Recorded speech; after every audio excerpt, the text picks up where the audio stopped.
estamos aquí estamos aquí en la segunda parte de la entrevista. Hay un tema muy interesante que estabas tocando al final de la primera parte del video, que hablábamos sobre Podemos. Aquí en México, en una escuela, en una escuela privada, en cierto sector de minoritario, en el ITAM, se llama el Instituto Tecnológico Autónomo de México, para los que no conocen en España o a nivel internacional. En sector minoritario apoya o admira a Pablo Iglesias. Quiero que me digas de la situación, el por qué el ascenso de Podemos desde el 2013 o 2012, que fue fundado el partido por su líder Pablo Iglesias y y por Íñigo Rajón y Monedero, ¿no? Sí, Pablo Iglesias es admirable realmente, al igual que todos los que fueron el núcleo radiador de Podemos en su creación. Son admirables porque han sabido utilizar bastante bien determinadas herramientas mediáticas y determinadas herramientas políticas para llegar a donde han llegado. Eso es un mérito innegable que nadie discute. Pero pero más allá, me refiero a la situación del ascenso en cuanto a mediático de Podemos. Hombre, el ascenso mediático yo creo que se dio, entre otras cosas, primero porque lo hicieron bien. Restarles méritos en el sentido de decir que todo se debe a ciertos apoyos, pues no tiene sentido, porque si hubieran sido muy apoyados y lo hubieran hecho muy mal, no hubieran llegado donde han llegado. Eso para empezar. Entonces, si ciertos grupos políticos hubieran hecho cierto análisis crítico de cómo llegar a la gente, como ellos, a lo mejor hubieran llegado. Claro, que la idea es, ¿qué es lo que pretendemos? ¿Llegar a la gente o transformar la sociedad partiendo de determinadas ideas? Porque el problema que tiene Podemos es que quieren transformar la sociedad partiendo de unas ideas posmodernas, posmarxistas, anticomunistas, incluso yo diría, que son erróneas. Además es gracioso porque la derecha mediática, la derecha formal española, e incluso ciertos grupos afines al PSOE, tachan a Podemos de comunistas, como si Pablo Iglesias fuese Pol Pot y estuviese a punto de matar a todos los españoles que llevan gafas porque les piense que son burgueses. Para hacer una analogía, hay alguien en Estados Unidos llamado David Horowitz que era comunista y terminó siendo miembro del Partido Republicano y llama a Obama comunista, haciendo una analogía, ¿no? Bueno, pero son cosas de la vida, ¿no? Sí. El tema es que no sé por dónde iba. Perdón.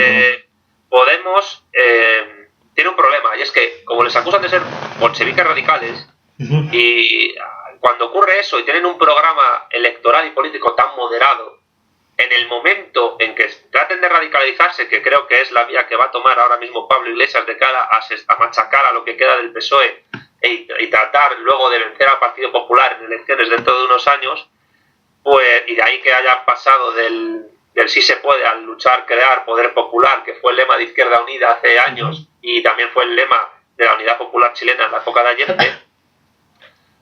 Jesús.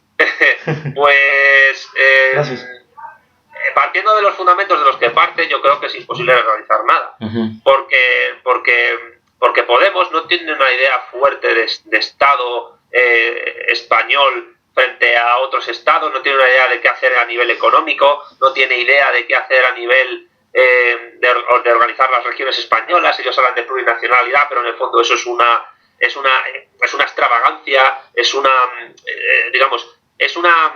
chorrada en el fondo. Es tratar de resolver un problema agravándolo aún más. No tienen una idea de qué hacer con Iberoamérica más que a lo mejor pedir perdón por el genocidio, aunque no fue tal allí. No tienen ni idea de qué hacer ni a nivel municipal. La prueba es que en Madrid gobiernan en coalición con Izquierda Unida, y si tú vas por Madrid ahora mismo, las calles están llenas de basura por todos lados. O sea, es una ciudad tremendamente sucia, y es sucia porque el ayuntamiento actual de Madrid, gobernado por Manuela Carmena, no ha remunicipalizado los servicios de recogida de basura, aduciendo además que es imposible hacerlo porque la anterior alcaldesa, Ana Botella, mujer de José María Aznar y del Partido Popular, no lo hizo. Es decir, la herencia recibida es lo que me obliga a mí a hacer una política liberal o neoliberal con respecto a lo que son los servicios mínimos que cualquier municipio tiene que tener, aunque sea un municipio tan complejo de gestionar como la ciudad de Madrid. Las obligaciones, ¿no? Con ese panorama es tremendamente difícil que puedan hacer nada decente en España. Es decir, aunque gobiernen 20 años, no van a poder cambiar en absoluto prácticamente nada de lo importante que hay que cambiar, y se van a ver aducidos a ser una especie de Syriza de menor intensidad, porque vamos, la postración de Syriza ante la Troika fue tremenda. Y claro, Pablo Iglesias dice, no, pero es que Grecia no ha podido hacer lo que tenía que hacer porque Grecia es un país pequeño que lo que tiene que hacer es aplicar lo que pueda y esperar a que España, Francia e Italia les ayuden. Graso error. Lo que tenía que haber hecho Grecia es echarle huevos, con perdón, romper con la Unión Europea, aliarse con Rusia, que es junto con China, el gran tapón frente a la hegemonía anglo-germánica del mundo, cosa que está haciendo Turquía. Yo me equivoqué en un momento dado y pensé que Turquía, después del golpe de Estado, se iba a reislamizar, que sí, creo que lo está haciendo el país, y para luego más tarde tratar de congraciarse Berlín y Washington, cuando veo que es todo lo contrario, se están acercando a Moscú, supongo que por el interés que pueda tener equivocadamente, porque es una política estúpida, Estados Unidos, de conformar un Estado kurdo frente a Irán, pero claro, si conformas un Estado kurdo, vas a tener que partir el 30% del territorio turco donde hay kurdos. Y claro, yo creo que Erdogan será muy musulmán y a lo mejor no le cae muy bien el legado de Atatürk, que era más laico, pero ningún turco sensato va a poner en tensión la unidad de Turquía, ni siquiera los comunistas turcos. Entonces, ¿qué ocurre? Que realmente el proyecto político de Podemos está atado de pies y manos desde sus propios inicios, a nivel teórico y a nivel... pero claro, a ellos a nivel teórico les da igual, porque como todo es posmodernidad, pues ellos pueden defender lo mismo y lo contrario sin despeinarse, y eso algo siempre en contra, en el fondo, de los intereses de lo que ellos llaman la gente. Eso que ejemplifica que la izquierda populista de Podemos, que además la izquierda populista tiene muchos elementos en común con la socialdemocracia y con su vacuidad y su banalidad, y al mismo tiempo con el fascismo y su matonismo, pues está condenada a no resolver esos problemas, está condenada al fracaso más absoluto, aunque tengan el poder. Y al ser además un tipo de movimiento que está creado en ámbitos intelectuales posmodernos universitarios, porque las universidades españolas, sobre todo en ciencias sociales, están plagadas de grandes profesionales, de gente muy valiosa, de grandes profesores, de investigadores muy buenos y de gente muy seria. Sin embargo, hay ciertos elementos que tiran más hacia ese tipo de posmodernismo filosófico y teórico y político y sociológico, que haciendo de su capa un sayo toman departamentos y desde ahí influyen en la sociedad. Y eso, de momento, no tiene a nadie que en ese mismo campo les plante cara. Y eso hace que además influyan en países hispanoamericanos y en otros a la hora de poner ahí a sus posmodernos de turno. Si en México ocurre eso, es porque él podría perfectamente en México nacer una cosa parecida secuencialmente, copiando el proceso de nacimiento de Podemos. Es decir, en ámbitos universitarios, gente entendida, separada de la chusma, pero en defensa de esa chusma, la que llamen gente, pues les pasa a defenderlos, mareándoles, diciéndoles una cosa y la contraria, y diciéndoles México es grandiosa, pero hay que dar un sentido menos centralista a la administración, estamos en contra de la política estadounidense, pero vamos a tomar todas las ideas que las universidades yanquis nos meten en el cerebro para implementarlas en México aún más, o no sé si en el caso mexicano, pero en el caso español, vamos a aumentar la riqueza de la gente haciendo que consuman, dándoles dinero, una renta básica, haciéndoles que consuman más mercancías, pero no produciéndoles nada, es decir, ese ejército industrial de reserva que llamaba Marx, viviendo de la caridad, para consumir mercancías que dentro del sector secundario, que es el industrial, y en conexión con el primario y en parte con el terciario, está hegemonizado por mercancías que provienen de Italia, de Francia, de Alemania y de Holanda y de Inglaterra. Es decir, que la sumisión económico-política de las clases de trabajadores españoles con Podemos se afianzaría en el seno de la Unión Europea. Y el tipo de presión que ellos tendrían que hacer a la Unión Europea, yo no sé cuál sería, porque si dentro de un año, 2 o 3, la hucha de las pensiones en España quiebra, como han dicho algunos economistas no sospechosos de marxismo, como Roberto Centeno, o incluso si la misma Unión Europea asume, igual que asumió el Tratado de Lisboa, el TTIP y el CETA, ¿Qué va a hacer Podemos ante eso? ¿Va a coger el Banco de España y va a emitir moneda propia? Estamos en la OTAN y estamos en la Unión Europea. No tenemos soberanía prácticamente ninguna. Si la unidad de España se mantiene es porque, no ya solo porque haya una derecha del Partido Popular que la tape, sino porque hay intereses geopolíticos que hacen que ello ocurra. Es decir, nos interesa una España inestable en el interior para que no haya unificación de la clase obrera en intereses y al mismo tiempo, los intereses frente al poder hegemónico, frente al orden establecido, y al mismo tiempo nos interesa que esté unida porque es un pilar fundamental de la estrategia militar de la OTAN. Aquí tenemos varias bases de la OTAN. Como en Colombia hay varias bases de Estados Unidos. Del escudo antimisiles que atenta contra Rusia, y por eso a Rusia le interesa promocionar separatismo, como el catalán. Como el catalán, por eso Podemos también salir con estas derechonas en Cataluña y en el País Vasco, ¿no? Claro, pero porque Pablo Iglesias es de los que piensa que hay que extremar las contradicciones del adversario para hacerle perder, y en eso tiene razón. El tema es que quizás la medida justa del adversario no la haya tomado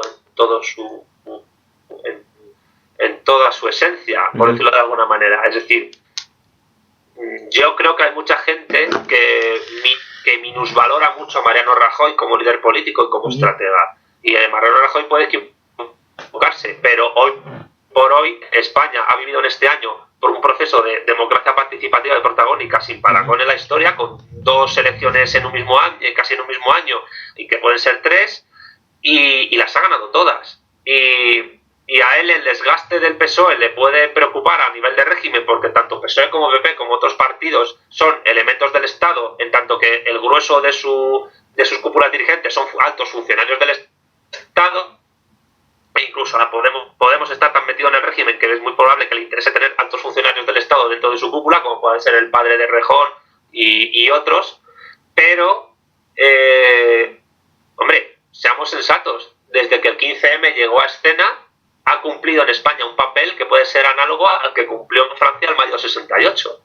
Después del mayo del 68, en Francia el movimiento obrero se destruyó completamente. Ganó otra vez de gol las elecciones, dijo se acabó el recreo.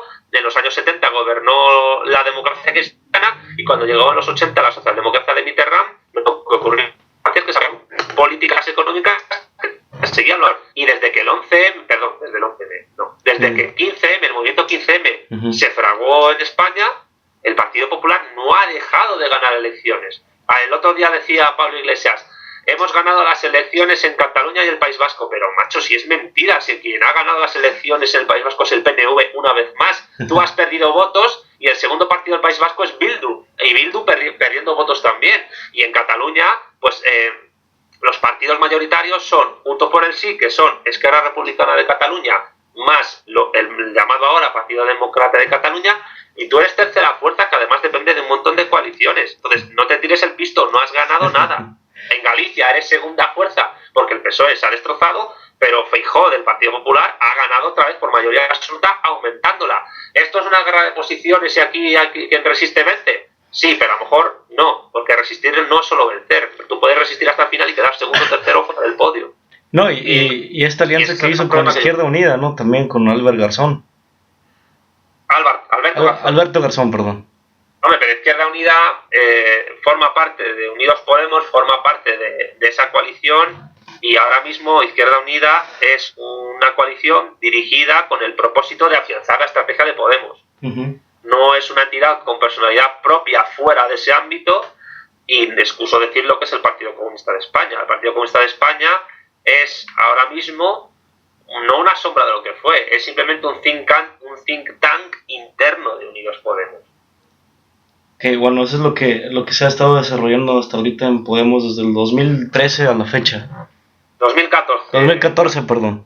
Lo que pasa, a ver, Podemos formalmente nace en 2014, pero las ideas de Podemos llevan funcionando desde hace muchas décadas en diversos ámbitos de movimientos sociales, de movimientos llamados antisistema. Yo cuando oigo la palabra antisistema no sé qué quiere decir, no sé si están en contra del sistema nervioso o qué. No definen si es, como lo mencionabas, anticapitalista, como lo mencionabas en el libro, sí, ¿no? Pero también desde las universidades, con ciertos profesores posmodernos, ¿no? Antiglobalización y el éxito de Podemos también se da porque generacionalmente encajan con una forma de ver el mundo que está bastante extendida entre los españoles y residentes en España menores de 45 años. Gente que ha sido víctima, incluido yo, gente de la generación X y de los millennials. No te mentiré que yo era millennial, porque son los que nacen entre el año 1980 y el 2005, y dije yo, pues qué desgracia ser millennial, ¿no? Es gente que ha vivido determinadas reformas educativas que les han hecho adoptar unas ideas que son posmodernos. Que son, digamos, por decirlo de alguna manera, es gente que su voto ha solido oscilar entre el PSOE e Izquierda Unida y que son socialdemócratas o de izquierda indefinida, un poco más radicales que el PSOE, pero que nunca se pueden definir como comunistas. Digamos que es ese tipo de gente. Gente que por fin ha encontrado su nicho electoral en Podemos, que no es ni una cosa ni otra. Sí. Está a la izquierda de la socialdemocracia, es decir, son socialdemócratas, una cosa parecida a lo que es Otegi con respecto a la Herri-Batasuna anterior, y que al mismo tiempo no llegan a ser comunistas. Y de hecho, para ellos las etiquetas socialdemócrata y comunista, esto insiste mucho el Rejón, que yo creo que es en el fondo el más inteligente de la cúpula de Podemos. A lo mejor no es el que vale más para líder, de momento es muy joven, ni es el que ahora mismo está tratando de radicalizar a las bases militantes, pero yo tendría mis dudas, de si el sector de Rejón es el menos radical a nivel de soluciones políticas pragmáticas, porque me gustaría recordar que determinados asesores y amigos directos de Rejón, como son Jorge Lago o Jorge Moruno, si uno lee detenidamente determinados libros de ellos, como La fábrica del emprendedor de Moruno, que es un libro que está bastante, yo lo recomendaría a la gente que se lo leyera, o proponen cosas que están bastante más a la izquierda que lo que defienden algunos asesores económicos que ha tenido Pablo Iglesias en sus singladuras. Por ejemplo, el señor Vicente Navarro o Juan Torres López, ¿no? En todo caso, Podemos es una cosa que no sabemos qué va a pasar con ella, lo mismo gana las elecciones que se diluye y se destruye, no tenemos ni idea, pero claro, a su afianzamiento ayuda la descomposición completa del PSOE. El PP se puede descomponer, es que se puede descomponer todo y reformarse todo de nuevo. Es decir, si me preguntas a mí qué puede pasar, la respuesta que te puedo dar es no tengo ni pajolera idea. No tengo ni idea, y además no me atrevo a decir qué puede pasar. Cualquier analista político te puede decir lo que podría pasar, pero acertar es completamente imposible. No, es como si estuviéramos adivinando el futuro, ¿no? Y es imposible adivinar el futuro. Simplemente se van dando el contexto histórico de cada partido, ¿no? Sí, el partido de Aznar, sí. El partido de Aznar del PP, de Rajoy y de Zapatero, ¿no? El PSOE. Yo lo que tengo claro, y me baso en el análisis de la Constitución española, es que todos los partidos políticos, y otra prueba es el curso de formación continua que está ahora desarrollando Podemos en las Escuelas de Relaciones Laborales, que es, yo creo que para formar tecnócratas podemitas, y es porque es un curso que vale 2.800 euros y muy poca gente se puede pagar eso. Muy caro. O sea, que son casi $3.000 de matrícula anual. Ten en cuenta que además la mayoría de profesores son gente de Podemos y posmodernos como Buenaventura de Sousa Santos, el profesor portugués de la Universidad de Coimbra. Lo que decía, dentro del marco de la Constitución española, de momento es imposible salirse, porque prácticamente toda la vida política española está controlada y regida por la Constitución. Por eso jamás ningún gobierno del PSOE o del PP va a tratar el tema catalán más allá de consultas con el Tribunal Constitucional o el Supremo. Y a ETA se la va a tratar como un fenómeno de delincuencia común y nunca va a actuar el ejército, sino la policía, la Guardia Civil y el Poder Judicial. ¿Por qué? Porque no se puede tratar de otra manera a nivel constitucional. Tú date cuenta que en la Constitución española hay artículos que regulan hasta el transporte por cable español, es decir, trenes, tranvías, teleféricos incluso, medio en broma, medio en serio te lo digo, pero es así. Y entonces todo lo que no quepa en la Constitución es malo desde el punto de vista del poder. Y todo lo que quepa en la Constitución es permisible. Y dentro de la Constitución, para bien o para mal, entra desde que Arnaldo Otegi pueda dar mítines en el País Vasco hasta que Santiago Abascal pueda presentarse a las elecciones. Y cabe desde que los catalanes puedan hacer referéndums vinculantes o no vinculantes y que luego eso sea parado por el Tribunal Constitucional. Pero ¿por qué pasa eso? Pues porque la Constitución española, que es una constitución muy difícil de reformar, hace que el sistema político español sea prácticamente irreformable desde dentro. Solo podría reformarse por 4 vías, o romperse por 4 vías. La primera sería la formal jurídica que establece la propia legislación, es decir, en España solo se puede reformar la Constitución si más de 2/3 de la Cámara del Congreso lo admite, pero eso tiene que pasar luego por el Senado, que lo tenga que dar visto bueno. Eso luego tiene que pasar también por un referéndum vinculante para toda la sociedad española, porque el cuerpo soberano es la nación entera, el pueblo español, y luego tendría que firmarlo el rey. Es decir, 4 filtros para reformar todo, que son muy difíciles de cumplir. Y lo heterogénea que se ha vuelto la sociedad española después de la crisis económica, pues me da a mí que va a hacer eso prácticamente inviable. Pero es que luego hay 3 vías que son, digamos, transconstitucionales, si lo quieres llamar, o sobreconstitucionales, que serían: 1, una revolución política, que es inviable a corto o medio plazo, a mi juicio, a largo no lo sé. Luego, un cambio cultural bestial que conlleva una revolución cultural en España, que debido a esta heterogeneidad lo veo inviable.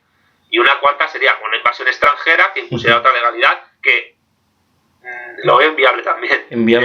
No sé, a no ser que nos invada Marruecos o el Estado Islámico, pero es que se va a tratar al Estado Islámico igual que se trata a ETA, como una cuestión de la policía, la Guardia Civil y el Poder Judicial, y no de las Fuerzas Armadas. Entonces, ¿qué ocurre?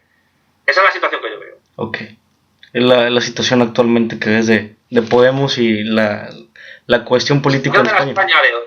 De la España de hoy. La España de hoy. No, pues muchísimas gracias por haber aceptado la entrevista. Por si puedes nombrar la página que tienes tú en donde muestras tus artículos. Bueno, mis artículos. Yo tengo una página personal, profesional, que es mi apellido, armesilla.org. Pues me ha colgado todo lo que he hecho. No lo cuelgo por ninguna especie de satisfacción egocéntrica, sino porque, bueno, pues por tenerlo todo junto en un sitio, y si al que le interese consultarlo, pues que lo consulte, nada más. Okay. Hay desde artículos hasta libros, de todo. Es también una página curricular, pues de cara a presentarse a sitios, para presentar artículos, pues poner un sitio donde los académicos de turno pues vean lo que yo hago. Es decir, lo que hace mucha gente. Y también en algunos programas que has participado, hay videos tuyos en YouTube. Sí, bueno, no sé, que me busquen, que pongan, si quieren, que me busquen en YouTube y que lo vean, hay cosas. Okay. Sí. No, pues muchísimas gracias por aceptar la invitación y esperemos que más adelante podamos hablar de otro tipo de temas. Claro, cuando se tenga tiempo, de la cuestión española, que es muy interesante, y hay temas por abarcar, miles de temas que se pueden hablar, muy interesantes. Pues muchas gracias a ti y bueno, quedo a tu disposición para lo que haga falta. No, pues muchísimas gracias y saludos hasta España. Tienes aquí las puertas abiertas en México. Bueno, los saludos a todo México y si me lo permites, saludos a Jorge Luis. Okay, que claro. Supongo que verá este vídeo, hace mucho que no sé de él y bueno, que me escriba si quiere. Bueno, gracias, no te vayas, deja, tengo... Bueno.